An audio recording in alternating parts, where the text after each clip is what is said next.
ఆర్థిక current affairs 1. భారతదేశంలోకి విదేశీ ప్రత్యక్ష పెట్టుబడులు ఎఫ్డిఐ ప్రస్తుత ఆర్థిక సంవత్సరంలో ఏప్రిల్, సెప్టెంబర్ మధ్యకాలంలో కేమాన్ దీవులు మరియు సైప్రస్ నుండి గణనీయమైన తగ్గుదలను చవిచూశాయి.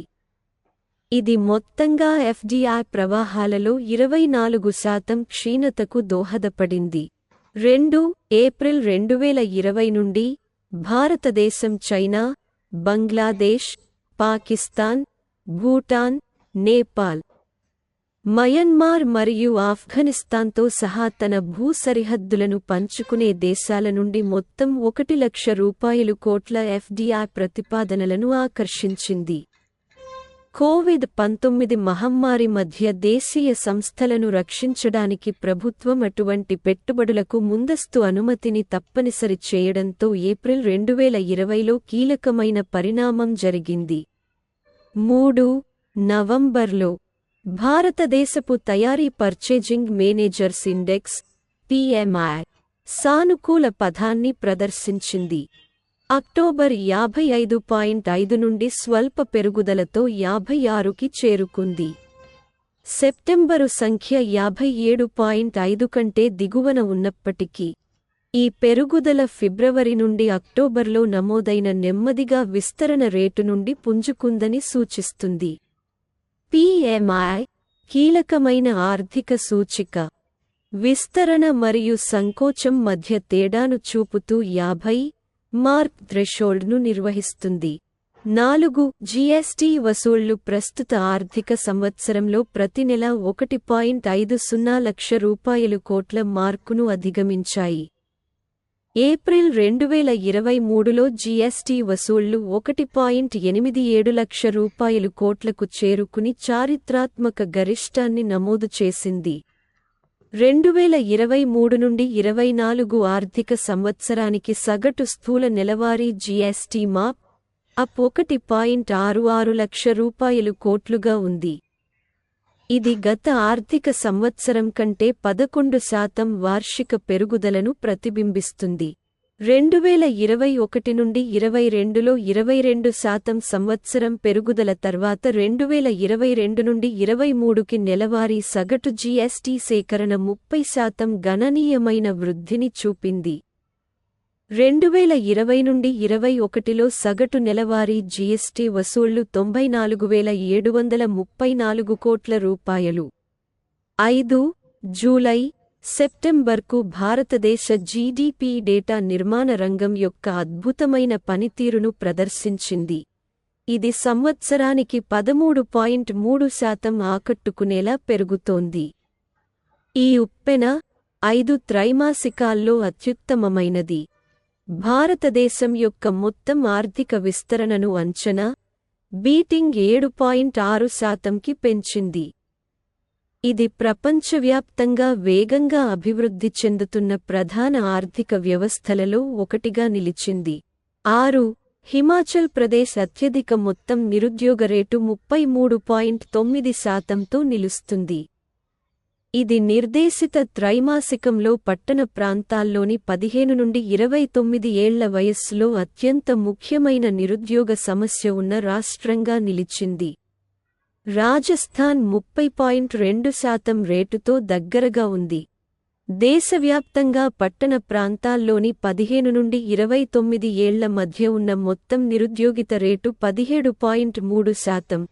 పురుషులతో పోలిస్తే స్త్రీలు 22.9% అధిక రేటును 15.5%గా ఎదుర్కొంటున్నారు.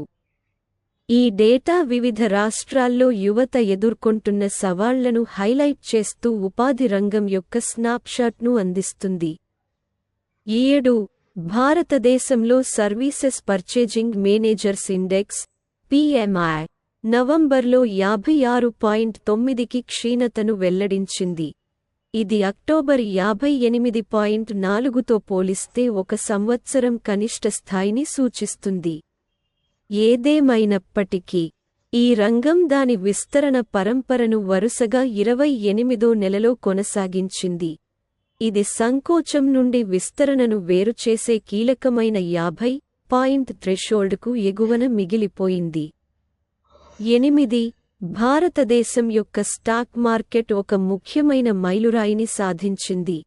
మార్కెట్ విలువ $4 ట్రిలియన్లను అధిగమించింది.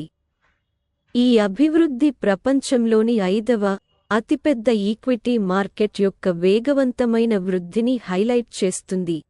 పోరాడుతున్న హాంకాంగ్తో అంతరాన్ని మూసివేస్తుంది.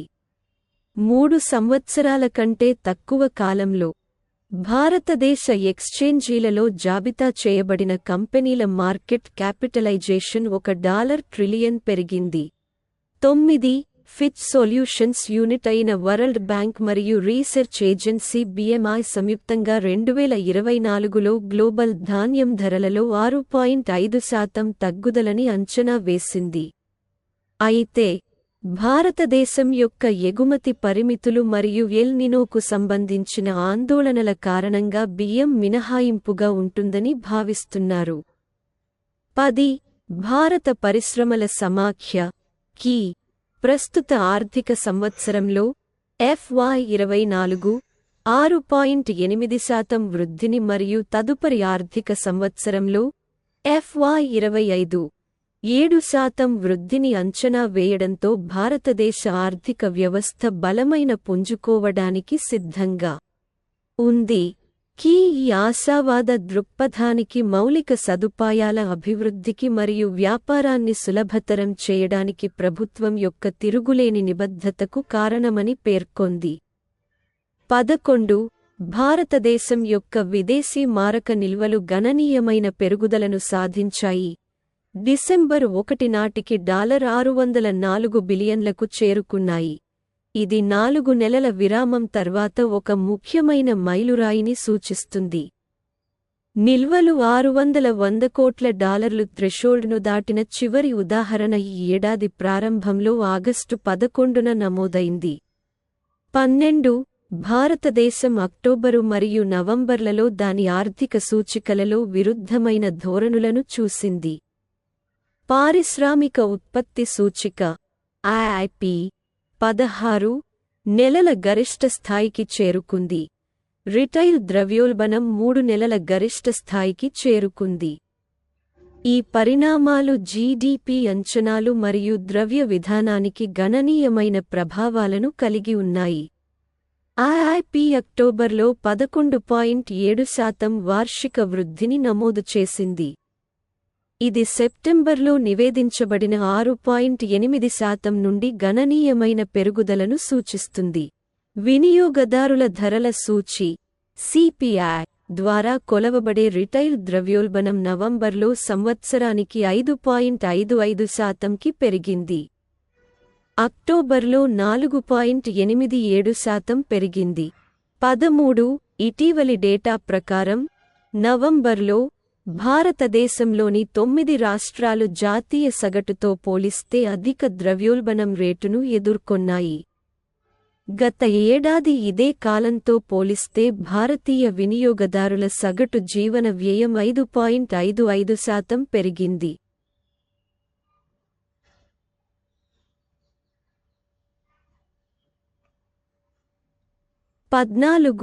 ఇటీవలి అభివృద్ధిలో మార్చి 2024లో ముగియనున్న ప్రస్తుత ఆర్థిక సంవత్సరంలో 58,378 కోట్ల రూపాయలు నికర అదనపు వ్యయం కోసం లోక్సభ ఆమోదం తెలిపింది. ఆర్థిక మంత్రి నిర్మలా సీతారామన్ సామాజిక సంక్షేమ కార్యక్రమాలపై దృష్టి సారిస్తూనే ఆర్థిక వివేకం పట్ల ప్రభుత్వ నిబద్ధతను ఎత్తిచూపారు.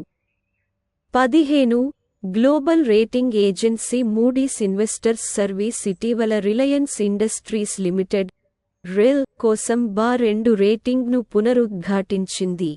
ఇది స్థిరమైన దృక్పథాన్ని కొనసాగిస్తోంది. ఈ ధృవీకరణ RIL యొక్క గణనీయమైన మార్కెట్ ఉనికిని మరియు దాని విభిన్న వ్యాపార రంగాలలో బలమైన పనితీరును ప్రతిబింబిస్తుంది. మూడీస్ RIL యొక్క ఏకీకృత ఎబిట్డాలో గణనీయమైన వృద్ధిని అంచనా వేసింది. మార్చి 31, 2024తో ముగిసే ఆర్థిక సంవత్సరానికి 14% వృద్ధిని $1.70 ట్రిలియన్లకు, దాదాపు $2,100 కోట్ల అంచనా వేసింది. డిజిటల్ సేవలు, రిటైల్ మరియు అప్స్ట్రీమ్ ఆయిల్ అండ్ గ్యాస్ సెగ్మెంట్లో పటిష్టమైన పనితీరుతో ఈ వృద్ధి నడపబడుతుందని అంచనా. 16 అంతర్జాతీయ ద్రవ్యనిధి IMF శ్రీలంకకు విస్తరించిన ఫండ్ ఫెసిలిటీ EFF కింద సుమారు $337 లక్షల రెండవ విడత విడుదలకు ఆమోదం తెలిపింది. ఈ ఆర్థిక సహాయం శ్రీలంక యొక్క పునరుద్ధరణ ప్రణాళికలో కీలకమైన అంశం. ఇది మునుపటి సంవత్సరంలో ఒక చారిత్రాత్మక ఆర్థిక పతనం ఫలితంగా ఏర్పడిన ఆర్థిక సవాళ్లను అధిగమించే లక్ష్యంతో ఉంది. 17 వరుసగా 7 నెలల ప్రతి ద్రవ్యోల్బణం తర్వాత అక్టోబర్లో గమనించిన -0.52% రేటుతో పోలిస్తే నవంబర్లో 0.26% వృద్ధిని నమోదు చేస్తూ భారతదేశ టోకు ధరలు పుంజుకున్నాయి. ఆహార వస్తువులు, ఖనిజాలు, యంత్రాలు మరియు పరికరాలు, కంప్యూటర్, ఎలక్ట్రానిక్స్ మరియు ఆప్టికల్ ఉత్పత్తులు, మోటారు వాహనాలు, ఇతర రవాణా పరికరాలు మరియు ఇతర ఉత్పాదక వస్తువులతో సహా వివిధ రంగాలలో పెరిగిన ధరలే ప్రధానంగా ఈ పెరుగుదలకు కారణమని వాణిజ్యం మరియు పరిశ్రమల మంత్రిత్వ శాఖ పేర్కొంది. 18 ప్రభుత్వ సర్వే ప్రకారం 2021 నుండి 22 ఆర్థిక సంవత్సరానికి భారతదేశం యొక్క లాజిస్టిక్స్ ఖర్చు స్థూల దేశీయోత్పత్తి GDP లో 7.8 నుండి 8.9% పరిధిలో ఉన్నట్లు వెల్లడైంది. ఈ సంఖ్య గత ప్రైవేట్ సర్వే అంచనాల కంటే ముఖ్యంగా తక్కువగా ఉంది. ఇది ఖర్చు 10% కంటే ఎక్కువగా ఉందని సూచించింది. 19 ఆసియన్ డెవలప్మెంట్ బ్యాంక్ ADB ప్రస్తుత ఆర్థిక సంవత్సరం FY24 కోసం భారతదేశ వృద్ధి అంచనాను 6.3% నుండి మరింత ఆశాజనకమైన 6.7%కి సర్దుబాటు చేసింది. ఇది అంచనాలను మించిన బలమైన రెండవ త్రైమాసిక పనితీరును పేర్కొంది. ప్రస్తుత ఆర్థిక సంవత్సరం మొదటి 8 నెలల్లో నికర ప్రత్యక్ష పన్ను వసూళ్లు గణనీయంగా పెరిగి $10.64 ట్రిలియన్లకు చేరాయి. గత ఏడాది ఇదే కాలంతో పోలిస్తే ఇది చెప్పుకోదగిన 23.4% పెరుగుదలను సూచిస్తుంది. ఈ సేకరణ ఆర్థిక సంవత్సరానికి సంబంధించిన బడ్జెట్ అంచనాలలో $58.34 ప్రాతినిధ్యం వహిస్తుందని ఆర్థిక మంత్రిత్వ శాఖ నివేదించింది. 21 ఆటోమోటివ్ రంగంలో ప్రపంచంలోని అతిపెద్ద మార్కెట్లలో దాని ప్రత్యర్థులను అధిగమించి భారతదేశం పురోగతికి ఒక ముఖ్యమైన ఉదాహరణగా నిలిచింది. S మరియు P గ్లోబల్ మొబిలిటీ అంచనాల ప్రకారం భారతదేశం 2023లో లైట్ వెహికల్ మార్కెట్లో 36% వృద్ధిని సాధించనుంది. ఇది 4.8 మిలియన్ యూనిట్లకు చేరుకుంది. ఇది మహమ్మారి అనంతర కాలంలో దేశం యొక్క స్థితిస్థాపకత మరియు త్వరిత పునరుద్ధరణకు నిదర్శనం.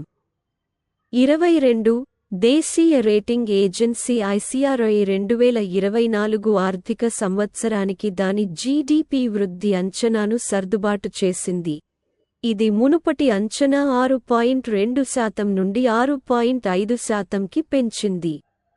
అయితే ఈ అప్డేట్ ప్రస్తుత ఆర్థిక సంవత్సరానికి reserve bank of India RBI మరింత ఆశాజనకంగా ఉన్న 7% GDP వృద్ధి అంచనా కంటే దిగువన ఉంది.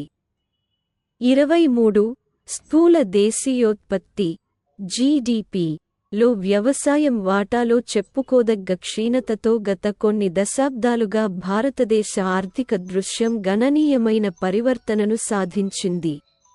ఇటీవలి ప్రభుత్వ గణాంకాల ప్రకారం భారతదేశ ఖాద్లో వ్యవసాయం వాటా 1990 నుండి 91 ఆర్థిక సంవత్సరంలో 35% నుండి 2022 నుండి 23 నాటికి 15%కి పడిపోయింది. ఈ కాలంలో పారిశ్రామిక మరియు సేవా రంగాలు వేగవంతమైన వృద్ధిని సాధించడం ఈ మార్పుకు కారణమని చెప్పవచ్చు. 24 అక్టోబరు 2023లో భారతదేశం నికర విదేశీ ప్రత్యక్ష పెట్టుబడుల FDI పెరుగుదలను ఎదుర్కొంది. ఇది 21 నెలల గరిష్ట స్థాయికి $5.9 బిలియన్లకు చేరుకుంది. ఈ పెరుగుదలకు బలమైన స్థూల ఇన్ఫ్లోలు మరియు స్వదేశానికి వెళ్లడం తగ్గుదల కారణంగా చెప్పబడింది. Reserve bank of India data September 2023లో $1.54 కోట్ల మరియు అక్టోబర్ 2022లో $1.16 కోట్ల నుండి గణనీయమైన పెరుగుదలను వెల్లడించింది. 25 ఒక ముఖ్యమైన ఆర్థిక అభివృద్ధిలో భారతదేశ విదేశీ మారక నిల్వలు డిసెంబర్ 15తో ముగిసిన వారంలో ఆకట్టుకునే $616 బిలియన్లకు చేరుకున్నాయి. రిజర్వ్ బ్యాంక్ ఆఫ్ ఇండియా వెల్లడించిన డేటా ప్రకారం ఈ మైలురాయి మార్చి 25, 2022 నుండి అత్యధిక స్థాయిని గుర్తించింది. 26 రాష్ట్ర ప్రభుత్వాలకు సాధికారత కల్పించేందుకు తన నిబద్ధతను కొనసాగిస్తూ కేంద్ర ప్రభుత్వం డిసెంబర్ 22, 2023న రాష్ట్రాలకు పన్నుల పంపిణీ కింద $72,961.21 కోట్ల అదనపు వాయిదాను పంపిణీ చేసింది. ఆర్థిక మంత్రిత్వ శాఖ అధికారిక ప్రకటన ప్రకారం ఈ నెలలో డిసెంబర్ 11న ఇదే విధమైన బదిలీకి ఇది కొనసాగింపుగా వస్తుంది.